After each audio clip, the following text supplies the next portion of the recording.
and welcome back to Hoops Factory. I'm Jason O'Neill. We're here in San Diego, California at Torrey Pines High School for the Under Armour Holiday Classic. Let's go inside and see if we can catch up with some of the hottest basketball talent in the country.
TV with Bill Malice, head coach of Salesian basketball. Coach, we're here at the Holiday Classic. You guys just won the third place game. How do you feel your team responded following last night's loss?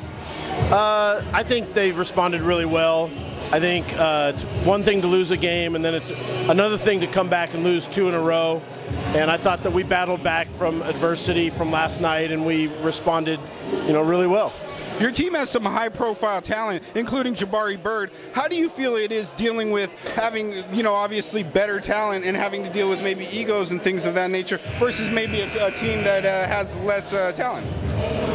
It's actually very easy to coach Jabari and all the rest of these guys. They're all very unselfish, and they all play as a team, and they kind of set their stats aside and their egos aside and just play team basketball. And so it's been actually very easy to coach this group. Hoops Factory back on location with Windward High School basketball coach Miguel Villegas and former Dominican Penguin as well. Mr. Villegas, it was a rough night out there. The last night in a basketball tournament is always a little bit low on energy. How do you feel your team responded as far as energy tonight? I thought we did a great job early in the game. However, I think as the game wore out, especially in that second half, Salesian had more firepower than us, and they have a great team, so my hats goes off to them. But I got to give my team a lot of respect. They never quit. They continue to fight, and we just ran out of gas at the end there a little bit. So, Coach, you really built the Windward program up from the bottom to the point where you're almost nationally recognized now. How does it feel, and how did you really accomplish that, coming from the bottom and working your way to where you are now? Well, it takes time, and you got to find the right kids to come to the school. It's a difficult challenge, but it also takes great players for that to happen. And we've been very fortunate to have a few. Especially the biggest name, obviously, is Darius Morris, the guy from the Lakers. I think he definitely put us on the map, along with other guys like Anthony Stover and Wesley now at Harvard. and Nick Stover at LMU, and other kids that are playing Division III. So you need guys like that are going to be the blue collar workers that are going to make the other guys better. But it's been a process, though, no question about it. Absolutely.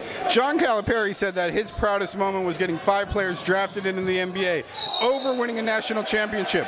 Somebody who has 2 state championships, do you feel as though getting individual success for your players is almost equal to getting team success for your team? I mean, that's part of it, don't get me wrong, but I think to me as a coach, the most important part, I tell my kids, basketball you're going to get. I want you guys to become young men, great young men, and go out there in the community and do great things, and obviously go get an education and come back and be somebody great in the community. Hoops Factory TV back with Jabari Bird. Jabari, we last talked to you at the Super 100 just over a year ago. Since then, you've been at the Elite 24. You were part of the Oakland Soldiers and won the Nike Peach Jam. How have things been changing for you recently? Not too much. I'm still living life like a regular kid, basically. Only thing that's different right now, I signed my letter of intent to University of Cal-Berkley. And how do you feel as though you need, one thing I told him when I first saw you at the Super 100 is that you're not going to have to really work on scoring at the next level. What do you think you really have to work on to get ready to kind of really contribute at that next level? I definitely need to get stronger, be in the weight room a little bit more, and just continue to work on my overall game. And how would you assess this season? You know, the last game in a tournament is always kind of hard to get up for. How do you feel that your team responded energy-wise tonight? I think my team came back with the perfect response, you know. We took a tough loss last night to a good team, and we bounced back real strong today with a good win.